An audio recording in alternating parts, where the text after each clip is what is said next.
Outra coisa importante é evitar uma rua muito movimentada, porque aí vai ter trânsito, barulho, poluição dos carros e caminhões, além do perigo para as crianças. Por isso, é melhor morar numa rua curta ou sem saída. É, mas não adianta ser muito sossegado e não ter infraestrutura básica, como água encanada, energia elétrica, coleta de esgoto, rede de telefone. Ai, que delícia!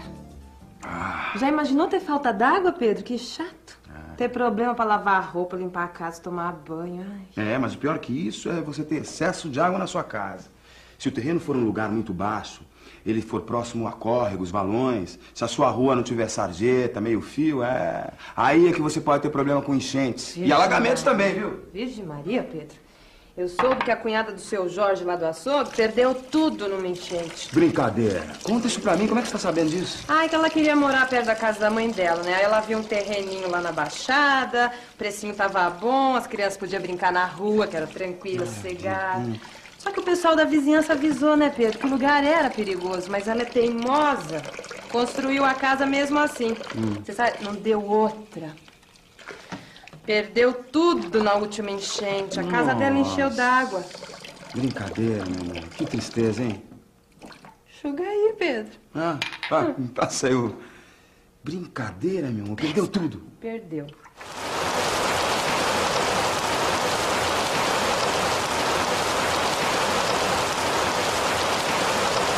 O problema é que a água da chuva corre dos telhados para o piso das casas e daí para a rua.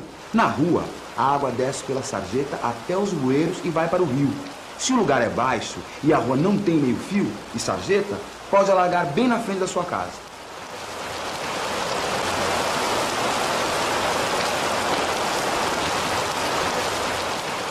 Por isso é bom conversar com a vizinhança para saber dos problemas, viu? Lembra que eu perguntei um monte de coisa pra dona Diva antes da gente comprar o terreno? Falando de dinheiro, meu amor, você sabe que eu não acreditei que a gente fosse conseguir pagar o terreno e construir a nossa casa. Era caro. Mas na hora que eu cheguei pro dono do terreno, fiz a proposta de pagamento e ele topou, eu vi que nosso sonho estava se tornando realidade.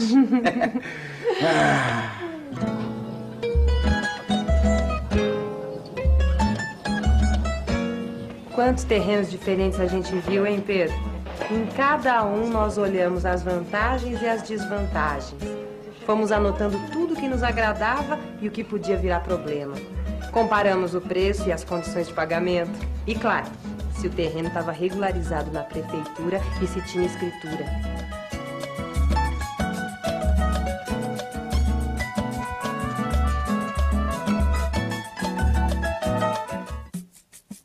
Mas a coisa não parou aí. Depois de escolher o terreno, era preciso ter certeza de que a casa podia ser construída ali. Naquela época, eu pensava que a casa podia ocupar todo o terreno.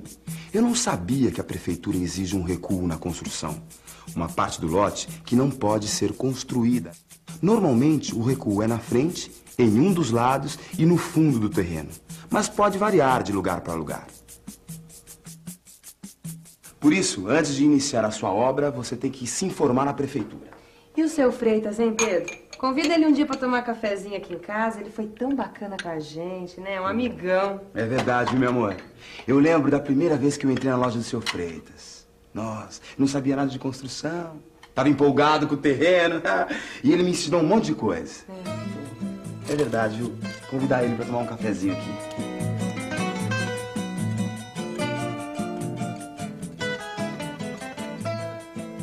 Antes de comprar o lote, é preciso pensar se o terreno é adequado às necessidades da casa que você precisa construir.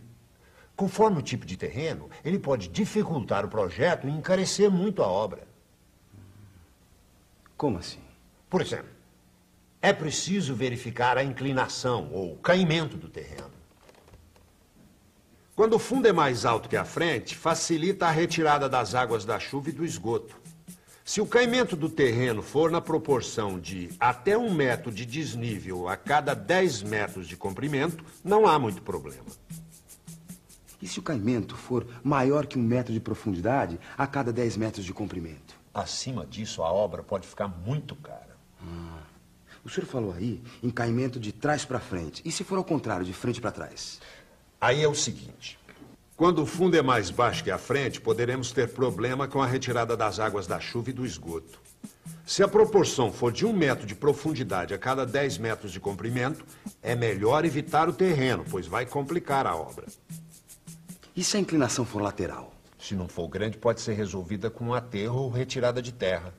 Você retira a terra do lado mais alto, coloca no lado mais baixo. Claro, assim eu não preciso comprar terra. Outra coisa importante é ver se as casas da vizinhança têm trincas nas paredes. Isso pode indicar se o terreno é duro ou mole e se vai ser preciso gastar mais dinheiro para fazer as fundações. Você conhece um trado? Trado? Não, não conheço. Eu conheço estrado. Não tem nada a ver uma coisa com a outra. Espera aí que eu vou te mostrar. Pronto, isso aqui é um trado. Ele serve para fazer buracos no solo.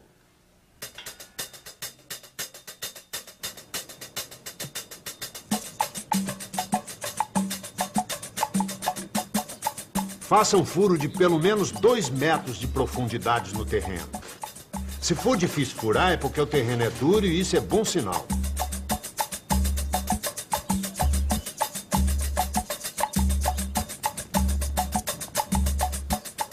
Se estiver muito mole ou você encontrar água, anote a profundidade, porque vai te ajudar a definir o tipo de fundação necessária e quanto vai custar. E se o terreno for muito mole e o nível da água estiver muito alto? Nesse caso, é melhor escolher outro terreno. Pedro, converse com os vizinhos. Pergunte qual o tipo de fundação que eles usaram e se eles têm tido algum tipo de problema com infiltração de água. Puxa, quanta coisa que eu nem imaginava, viu, seu Freitas? Ah, ainda tem mais. Você reparou se o terreno recebe bastante sol? Não. Mas o que o sol tem a ver com o terreno, seu Freitas? Ô, Pedro, tudo a ver. Você não vai querer morar numa casa úmida, que não seca a roupa, que seja quente no verão e fria no inverno, não é? Opa, aí é uma gelada, né, seu Freitas? Então trate de ver como é o movimento do sol ao longo do dia e como ele bate no seu terreno. Você já checou toda a documentação do terreno?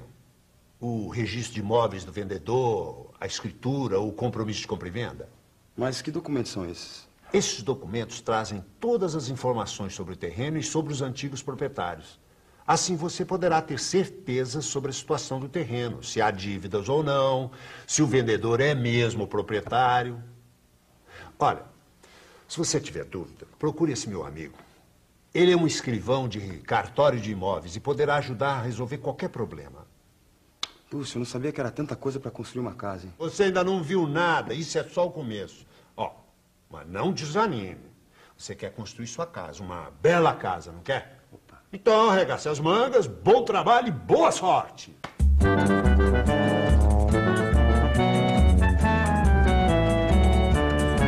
Depois daquelas dicas do seu Freitas, nós conseguimos comprar o nosso terreno, nosso pedaço de chão. E aí começou uma nova fase. Fazer o projeto da casa. Imaginar como seriam os quartos, a sala, essa cozinha que eu gosto tanto, né? Mas aí é outra história, né, amor? Bom, eu vou indo, senão eu vou chegar atrasado. Deve ter um monte de gente me esperando no ponto de ônibus. Eu vou com você, ó. Só vou guardar o abacaxi na geladeira, tá? Gente, no próximo programa a gente vai falar do projeto da casa. Você vai aprender como medir o terreno, como fazer a planta da casa, legalizar a obra na prefeitura. Não perca, hein? No caso meu aqui, eu mesmo, eu consultei com meu primo, que é um engenheiro arquitético, né? Aí ele me deu uma planta, já tudo no esquemado, aí eu acompanhei a planta. Então agora a gente está correndo atrás para ver se consegue pagar os impostos, né, para legalizar. E na prefeitura, né? No estado, para ver qual é a condição de terreno, se é particular ou se é do governo, para poder legalizar. Aí nós só conferimos 5 na frente e 15 na lateral. Dá a sensação assim de ter uma moradia, de ter um teto, né? De não ser um descamisado, né? Ou de não ser um cara assim, sem... Mas de não ser um mendigo, de não ser um inquilino de Deus, né? Chamado. Sabe o que é inquilino de Deus? Aquele cara que mora na rua lá e tal. Ele é um cidadão, só que ele não é um cidadão sem casa. Hoje em dia eu sou um cidadão com casa.